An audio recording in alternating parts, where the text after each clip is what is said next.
Well, if you're looking for a winter getaway, how about Sonora, Mexico? It's a quick drive from the valley and it has so much to offer. Don't believe me? Well, then let's ask this young man right here, Roberto Gradias. He is Sonora's Secretary of Tourism. Wow, I feel so honored to have you here today. Thank you, Terry. I'm really happy to be here. I am happy to have you here as well, Roberto, because we're going to talk a lot about Sonora and what makes it so inviting to so many of us here in Arizona. First of all, let's talk about winter, because it is the perfect time to visit Sonora. I'm guessing the weather is a lot like ours right now. What's it like? Yeah, the weather it's incredible.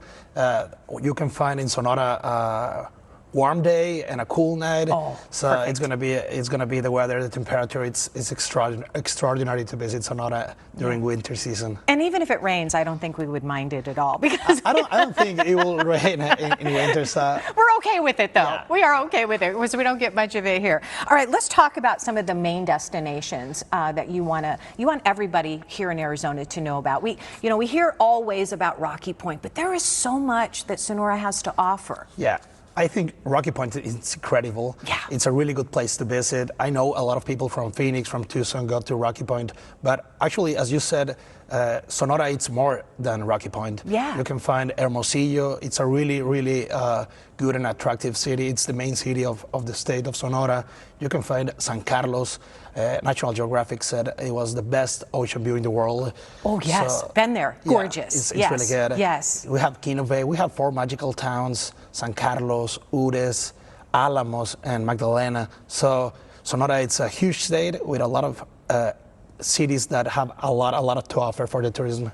I am so excited that you are here to share this with us, because we often hear just, we get, kind of tunnel vision and visit one place, but just open up our eyes to all that Sonora has to offer. I also appreciate the fact that you are working with, it's called the Binational Arizona Sonora Meeting, and you all met here in Phoenix, but you also shared some of your culture with our Office of Tourism. Tell us about the cultural festival that happened and what we learned. Yeah, I'm having a really good relationship with the Director of Tourism in Arizona, Lisa Urias.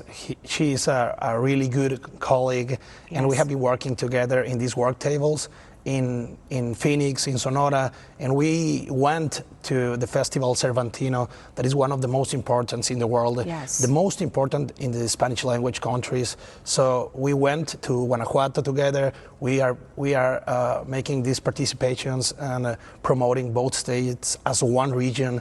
So it was a really good and important participation for Arizona and for Sonora. Yes, yes. I know Lisa very well, and she is a big proponent of Arizona, so she's a fan, and it's good to have that. What do you want the people of Arizona, everybody sitting back right now having a cup of coffee, what would you want to say to them to invite them to Sonora? First of all, I think the people from Arizona don't know a lot of Sonora, and it's really important for me to be here and talk about what Sonora have to offer for the tourism, for the activities, for the gastronomy, and for the people of Sonora. Sonora have a great people that are expecting to do a lot of things, a lot of activities with the people that visit us.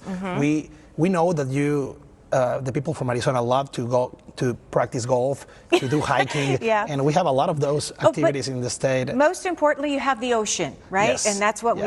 we all look for. Roberto, I want to thank you so much for coming in here today, taking some time out of your busy schedule. Again, an honor to have you here and sharing all of the wonderful thing about Sonora. If you would like to travel and maybe start planning your winter trip, all you have to do is visit their website to learn more about all the places Roberto just talked about. It's VisitSonora.mx.